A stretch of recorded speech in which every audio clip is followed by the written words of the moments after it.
njya nibariza akabazo k'amatsiko Jerry kavuga ngo ese Jerry ko abantu benshi batinya kugaragaza inzoga bakawigaragaje cyane cyane igitsina gore we nta kibazo bigutera wenda nk'ikibazo wenda pakamubonye niko kagiye kukuvugira ego gabyane amatsiko cyane subwo nta kibazo ufite wenda cyo kuba wasinda ngenzi ko igitsina gore cyane gikunda guhisha umbonye nasinze agahenda kanyica ni nikiriyo nakora ikiriyo bimaze kutubwira ku kintu yo kuba abagore bakunda kwihisha bakanga kugaragaza ko banywa inzoga ariko abagore cyane cyane no mu Rwanda abagore bo umugore unywa inzoga bamufata ukundi no umugore usinda we abateye ubwoba none buriya buriya abakuvuze ngo abagore ngo nimukajya mwihisha nyine jukanywa hakumwe mu rugero buriya nk'abagore bakunda kunywa inzoga rero uko ni inzoga ngo ni mucyura buhoro ushobora kunywa nyinshi ukajya gusinda utari wabiteganyije ugomba gusinda nk'abura abagore banywa inzoga cyane buriya se bakunze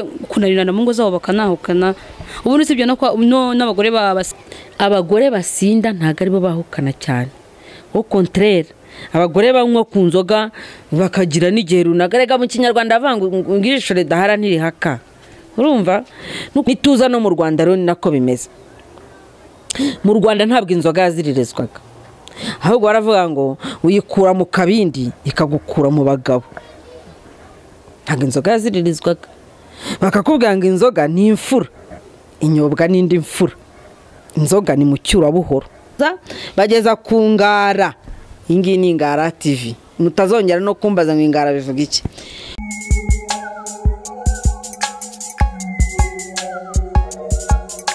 mwiriwe cyane abandi ni mwaramutse twongeye kugaruka iyi ni Ingara TV turi kumwe na Mugwiza Jerry uyu munsi abagiye kuyobora ikiganiro nitwa abakobwa babiri mumaze kutumenyera cyane njyewe ni Ndahiro King ndi kumwe na mugenzi wanjye nawe reka bibwe amazina yanjye ni Bayiringire Kundwa Rusi no munsi twifuje kuganira namwe ari njye na King uyu munsi ndatangira nibariza akabazo k'amatsiko Jerry kavuga ngo ese Jerry ko abantu benshi batinya kugaragaza inzoga bakawigaragaje cyane cyane igitsina gore we nta kibazo bigutera wenda nk'ikibazo wenda pakamubonye niko kagiye kukuvugira ego gabyane amatsiko cyane subwo nta kibazo ufite wenda cyo kuba wasinda ngenzi ko igitsina gore cyane gikunda guhisha abantu benshi bakunda kuvuga ngo ntago bagaragaza inzoga n'uburenganzira bwabo gufata uwo mwanzuro akavuga ati ngiye sinagaragaza inzoga ariko nanjye n'uburenganzira bwanjye kuba nagaragaza icyo nywa kandi kitanteye ipfunwe kitananteye aho kugira ngo njyewe njye kunywa inzoga ndangiza wenda njye gutangira gushaka ukuntu nka mufraru hari abahita barigata umunyu harahita barya korogate ndinda kujya guterwa kanseri na korogate kubera iki yumva ngiye rwose nta kibazo wenda impamvu ngewe murabizi nsoma Bibiliya ariko ntabwo nyisoma nyine nk'igitabo kigomba kunyobora gusa hari guidance nyanyikuraho donc hari ubuyobozi nyikuraho nkanayikurikiza nkanayikunda bitewe nuko nzi ko ari igitabo kiyoboye abantu benshi kandi cyafashije abantu benshi nubwo bwose wenda ahubwo abagerageje kukigendamo batakirimo neza baba bikurushaho nk'urugero hano hari urugero rwo muri igitabo cya mbere cya Samweli igitabo cya mbere cya Samweli ariko reka nsomere muri Bibiliya abantu benshi bamenyereye havuga umudamu umwe ngo yari yarabuze urubyaro hanyuma ajya gusenga umutambyi aramubona abona arimo aradidimanga ni ku murongo wa 12 ku murongo wa 12 w'igitabo cya mbere cya Samweli igice cya mbere cyacyo nyine ngo igihe bari bakiri ishiro bamaze kurya no kunywa arahaguruka n'uwo mudamu nyine witwa Hana ari nawe nyina wa Samweli reka mbishakire mu gitabo abantu benshi bamenyereye kugira ngo tutaza kubavanga igitabo cya mbere cya Samweli igice cya mbere kawenda duhere nko ku murongo wa 9 umurongo w'9 ngo nuko bamaze kurya no kunywa Hana arahaguruka aho bari ishiro kandi Eli umutambyi yari yicaye ku ntebe ye ku gikomanyizo cy'umuryango w'urusengero rw'Uwiteka ariko Hana yasenganaga Uwiteka agahinda arira cyane, ahiga umuhigo aravuga ati Nyagasani Nyiringabo, nturebe umubabaro w'umuja wawe ukanyibuka, ntunyibagirwe ukampa umwana w'umuhungu, nzamutura Uwiteka abuwe iminsi yose yo kubaho kwe, kandi icyuma cyogosha ntikizamugera ku mutwe. Akomeza gusenga atyo imbere y'Uwiteka. Eli yitegereza uwo mugore, yitegereza umunwa we, kandi muri uwo mwanya Hana yasabiraga mu mutima we, iminwa ye ikanyeganyega ariko ijwi rye ntiriyinguke. Nicyo cyatumye Eli yibwira ko yasinze. Nuko Eli aramubaza ati uzageza he isindwe ryawe? Mbese waretse vino yawe? Hana aramusubiza ati ashwida tabuja, ndi umugore ufite umutima ubabaye, ntabwo nanyoye vino cyangwa igisindisha cyose, ahubwo nsutse imbere y'Uwiteka amaganya yo mu mutima wanjye. Ngo ntukeke yuko umuja wawe ari umukobwa w'ikigoryi, kuko ibyo navuze kugeza ubu nabitewe n'amaganya kandi n'agashinyaguro bikabije. Urumva? Rero ngo aramubwira ati genda amahoro. Wenda ahangaha nsobaneye cyane ukuntu byari byagenze. Uyu mudamu yari yarashatse ariko ntiyabasha kubona urubyaro. Hanyuma ahangaha bari bari mu minsi bajyaga bagira nyine yo gusura inzu y'Uwiteka, urusengero rukuru rw'i Yerusalemu, bakajya gusengerayo nyine iminsi y'ingando.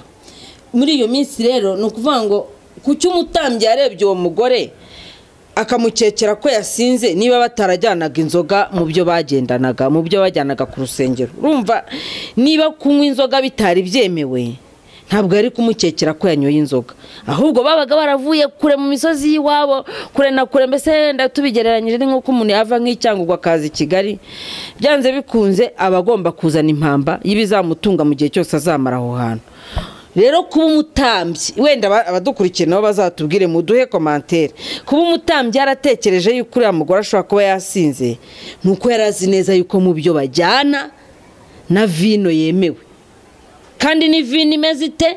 Hari abajya batubwira ngo buriya ngo ntago ngo Yesu ngo atubura inzoga, ubwo nagiye mu isezerano rya kera ndirinda 70 ivuga ngo vino ni umukobanyi, ngo ibiki n'ibiki, ngo Paulo yabwiye Timoteyo ngo umweho gake. Oya, hariya hantu abakunda kuvuga bati inzoga ntizemewe bazabitubwire. Ese iyo inzoga ziza kuba zitemewe, umutambyi Eli aba yaraketse yuko uriya mugore yasinze? Iyo ziba zitemewe kujyanwa mu byo bajyanaga by'impamba byo kuri Yerusalemu, aba yaraketse ko yasinze. Hano rero tugiye noneho kuza ku bukwe bw'Ikana buvugwa mu gitabo cya Yohana 2:1 ugakomeza. Kanze ndebe neza, ni igitabo cya Yohana igice cya 2. Matayo, Mariko, Luka, Yohana. Yes, Yohana iri inyuma. Igitabo cya 2 igice cya 2 ni mu bukwe bw'Ikana. Turisomera imirongo isa nkaho ari inyuma cyane, aho Yesu yaje gutubura nyine divayi. Haravuga ngo nyuma nyina abwira abahereza ati icyo ababwira cyose mu gikore. Inzoga ngo yari imaze gushira, nyina niwe bahaye password. Ndamuzi neza ngiye gusa icyo ababwira cyose mu gikore. Ibindi bitabo bigenda bivuga ukuntu Yesu yajyaga azura inyoni, ukuntu ngo yajyaga kwa kundi abana bakinisha inyoni bakazibumbabumba, ngo yayihugira umwuka igahita ihinduka inyoni nyanyoni, kandi yari yayibumbye mu byondo. Nyine bikumwe abana bakina. Uko ngo nyina hari amabanga menshi yarazi, yatumye babwira ati icyo ababwira cyose mu gikore. Hariho rero intango 6. Arababwira ati ni mudahe noneho mushyire umusangwa mukuru. Yarababwiye ngo nibavizivomere bazuzuze. Barazivomera. Dore rero abantu barimo bagenda bavoma baruzuza, bageza ku Ngara. Ingi ni Ngara TV. Mutazongera no kumbaza ngo Ngara bivuga iki. Bageza ku Ngara, hanyuma arababwira ati ni mudahe noneho mushyire umusangwa mukuru. Barayamushyira, baramushyire bazi ko amushyiriye amazi. Hanyuma uwo musangwa mukuru asogongeye amazi yahindutse vino, ntiyamenya aho iturutse, ahubwo ngo keretse babahereza badashye amazi nibo bari babizi neza ko yari amazi. hanyuma ngo umusangwa mukuru ahamagara umukwe aramubwira ati niko abandi bose ko babanza vino nziza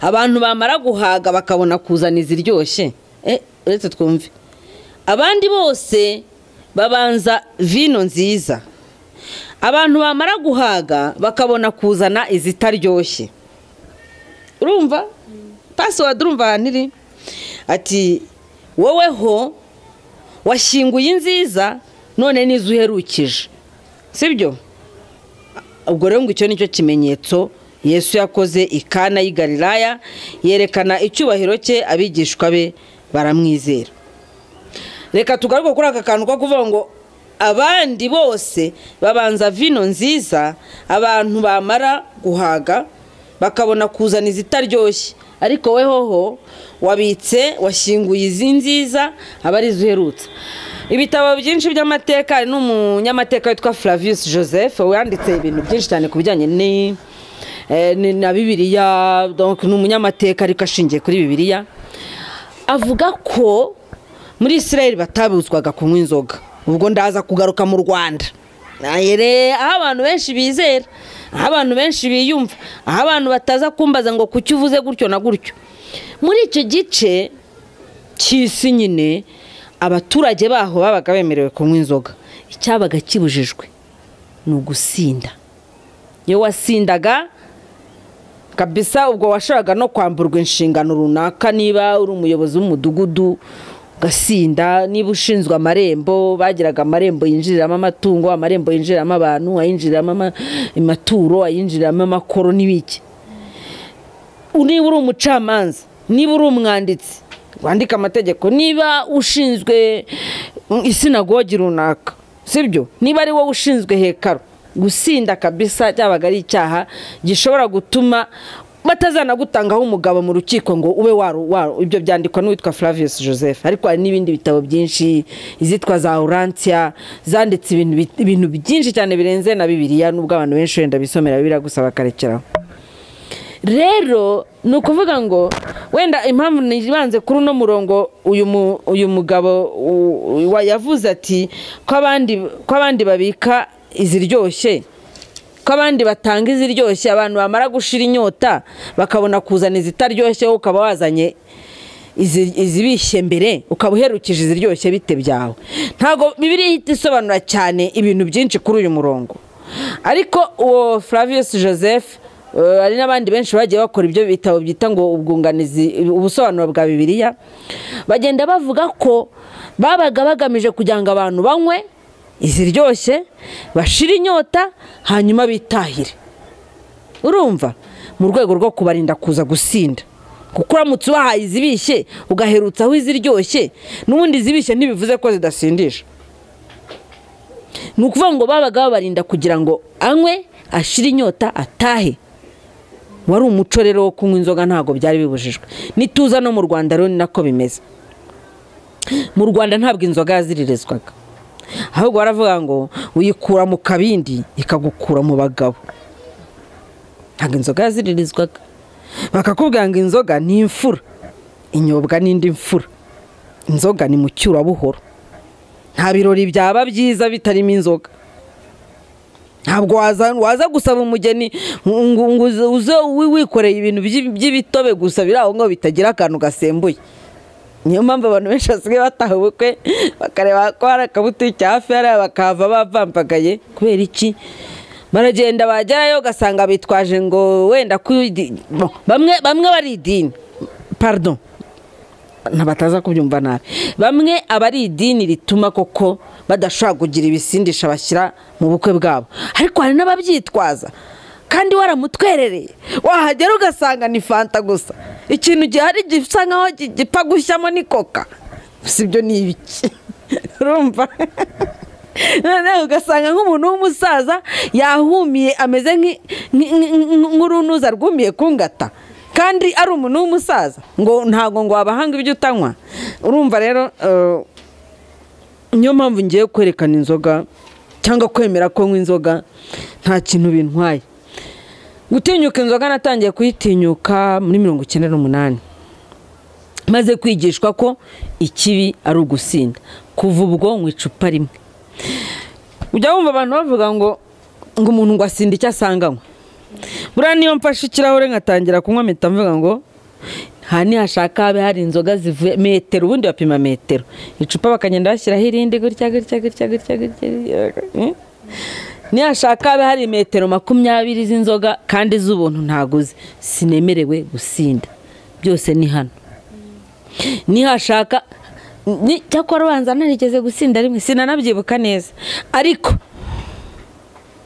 impamvu wenda nyine ntashobora kwishushanya ngo nerekane ko ntajyanywaho kandi nywaho, cyangwa se ngo mfate n'umwana wanjye mu bwenge ngo ntugasomeho kubera ikizi. Ntabwo nabwira umwana wanjye ngo ntugasome, nanyihisha asagasomaho noneho tutarebana usange agiye kubigwama. Ariko ushaka kumubwira inzoga rero mwana wanjye dore imyaka yawe imeze gutya, jya witonda wirinde, ntabwo wemerewe kunywa gutya na gutya na gutya, ukamuha amategeko cyangwa se n'amabwiriza nyine, kandi iyo bimuha arabyubahiriza, sibyo? Ukamubwira uti ntabwo ahangaha ugomba kuharenga, ntabwo ahangaha, ukamushyiraho imirongo ntarengwa atagomba kurenga. Ariko iyo umuzanye, iyo abana nyine cyangwa se n'abantu bakuru, iyo utangiye gushyiriraho umuntu imipaka, wagira ngo uri kumushishikariza ahubwo kuyirenga byanze bikunze, kuko abantu ntibumvira. Abantu wagira ngo kutumvira ni ibintu bibari mu maraso. Iyo rero uje wenda tuvuge nk'ubu ngubu, wenda ndavuga ku kijyanye n'imyemerere, nkavuga ku kijyanye n'umuco, nkongera nkavuga ku kijyanye n'ukuntu nyine ibintu biba bishaka kugufasha kutanywa inzoga ngo urenze. Nkanjye ibi ari ibintu nka 2 bimfasha. Icyambere nicyo cyo kwizera nyine, ndabizi neza ko mu bintu nemerewe gusinda ntabwo birimo, kandi nta jisho nkoreraho. Naba hari umuntu nako nta muntu ngenzuragewe ngo amenye ko nanyoye cyangwa ko nasinze. Niyo nafata ngasinda nkamara nk'icyumweru cyose nasinze, nta muntu ngenzura, sibyo? Ariko kubera ko hari umuntu uri muri ngewe, ahubwo nta muntu uva hanze ungenzura, undi ngenzurwa n'uri muri nge, roho yanjye.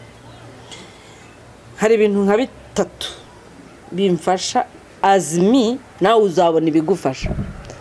Ikintu cya mbere ndabanza nkareba abo zangije inzoga ko barahari. Hari umuntu ushobora kuvuga ngo ntagaze umuntu inzoga zangije? Ushobora kuhagarara ukavuga ngo nta muntu nzi inzoga zigeze zangiza? Byanze bikunze nushaka uhita ureba muri iruhande rwe muri karitsiye, sibyo? Urahita ubona umuntu inzoga yangije. Uwo ngo ndabanza nkamera nkahita mvuga ngo nanjye rero nindamuka ngiye kunywa nkarenza urugero, nanjye ndahita mera nk'uriye. Icya kabiri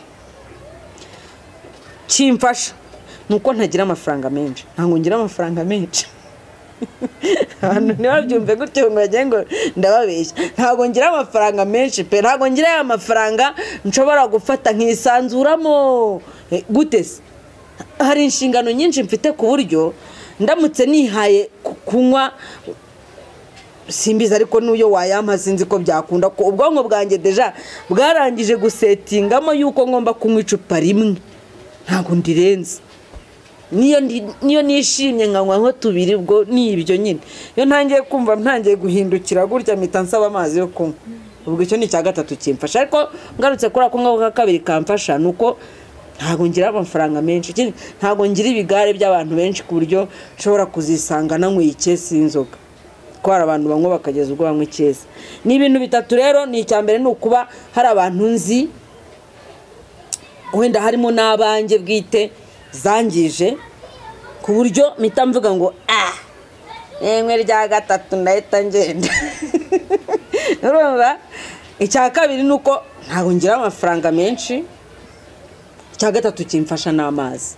Amazi just hita ushyiramo litiro y'amazi. Niba uzi kumaze kunywa nk'amacupa nka 3 kandi ukumva unaniwe, hita ushyiramo litiro y'amazi, uyoberwa n'ahantu zigiye. Nibyo ngibyo bimfasha. Ahundi kuba ndi umugore se nyine uburenganzira tubufite twese. Ari umugore aranywa, ari n'umugabo yemerewe kunywa, nta mpamvu yo kurya nihishahisha nkaho nibye. Ikindi ntinya, ariko ntinya kuvumba we. ntinya ikintu cyazatuma mvumba, ntinya ikintu cyazatuma mfata amafaranga yo guhahishiriza abana banjye nkayanywera, ntinya ikintu cyazatuma nicara nkumva irari rirerekera ku kasembuye, ntinya ikintu cyazatuma abantu hari abarimo kumbona ngenda mpirima mitangira urunsheshe rumeze. Umbonye nasinze agahinda kanyica. Ni n'ikiriyo nakora ikiriyo. Ndamutse nkweye nkasinda abantu bakambona nasinze. Nakora ikiriyo nyine nkabikorera ikiriyo nkacana igishito cyo kubikuraho. Utanzababwira ukuntu igishito kivura. Kutambaza abana bumiwe hano.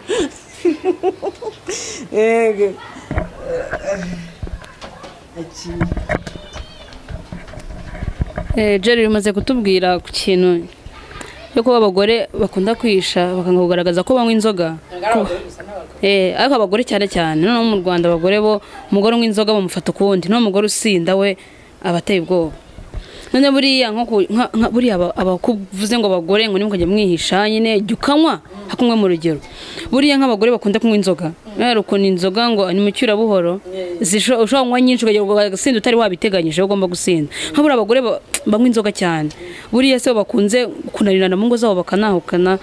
Ubu n'ibyo n'abagore babasikana buriya wowe byumva ute ubundi kwahukana ubyumva ute ku bagore basindaho. Ubona ari ubuhe mwihariko?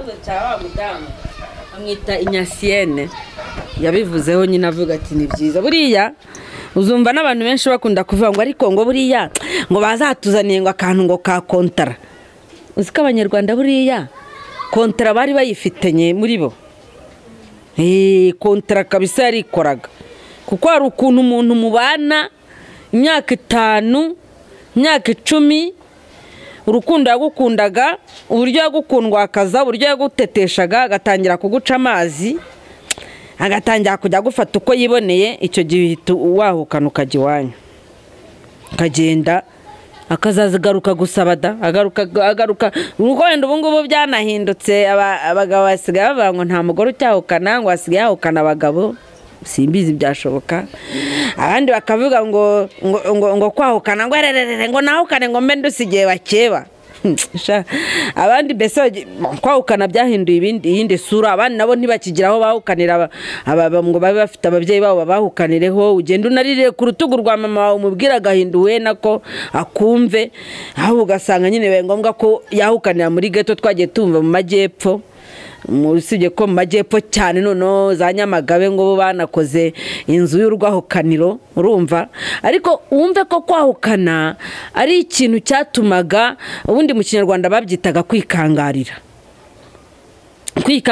kugira ngo usibye wenda nk'uwabaga asenzwe ko habagaho ibintu bibiri.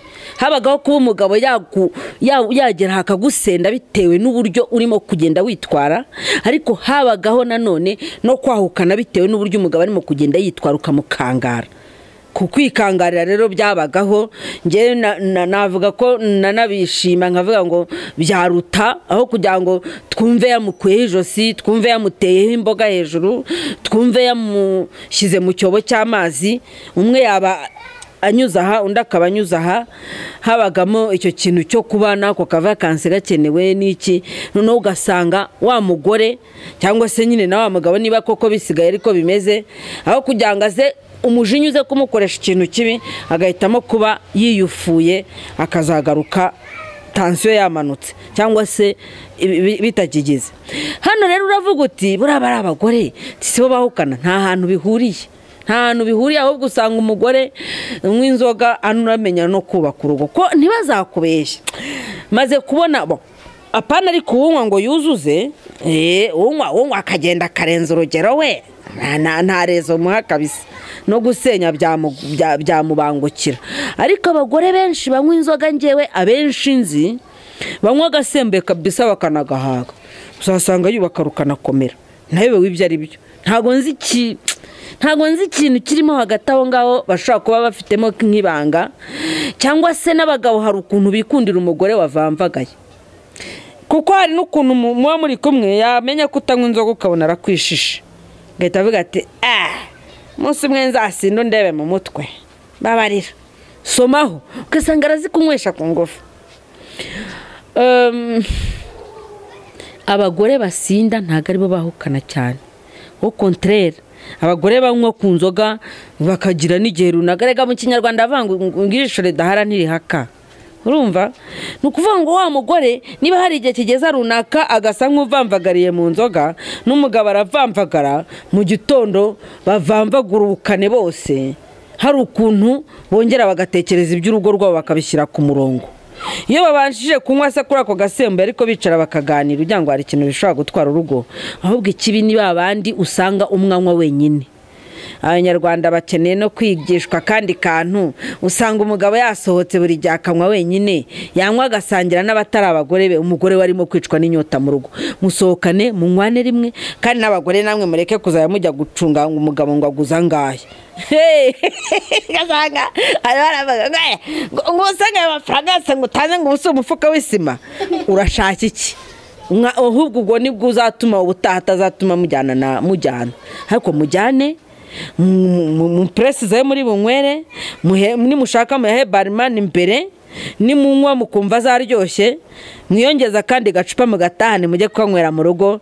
Inzoga y'ihenero yahozeho kuva kera, urumva agacuma k'ihenero, ubundi umugore yamenyaga agacuma k'ihenero k'umugabo akagashyira ahantu ku buryo isaha n'isaha umugabo niyicura abona akantu yinyuguza. None ntago mukimenya ubwenge, mugira agacupa k'ihenero uha umugabo nijoro. Hanyuma navuga ko rwose ntabwo abagore banywa inzoga aribo bahukana pe, kuko n'abandi, cyangwa reka tubivuge gutya, kwahukana ko ari n'umuco wacitse, ariko navuga yuko kuba waracitse harimo no kuba nyine ubona ibibazo bisigaye byarabaye bibi kurusha uko kwahukana. Ni ukuvuga ngo kwahukana biracitse, ariko haje ibindi bibi birenze uko kwahukana. Abantu basigaye barwana, umugore n'umugabo bagafatana mu mashati bagakuranamo amenyo, ugasanga ni ibibazo. Ariko ubundi icyo gihe ni ukuvuga ngo byagendaga gutya, agahita ajya iwabo akazagaruka yaracururutse azanye n'agafunguro. Ko nko mu duce tumwe na tumwe yenge mu majyepfo y'uburengerazuba, umugore wahukanye agarukana ihene kugira ngo umugabo aze kurya akanyama nyine.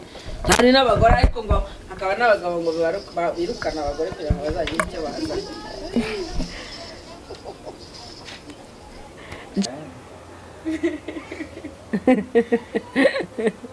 Aturu rwose umukobwa ni ukumurya amaturu, nzashaka nka nyuma y'imyaka 8, kandi ugafite umukobwa w'imyaka 24 yirirwa ry'amaturu.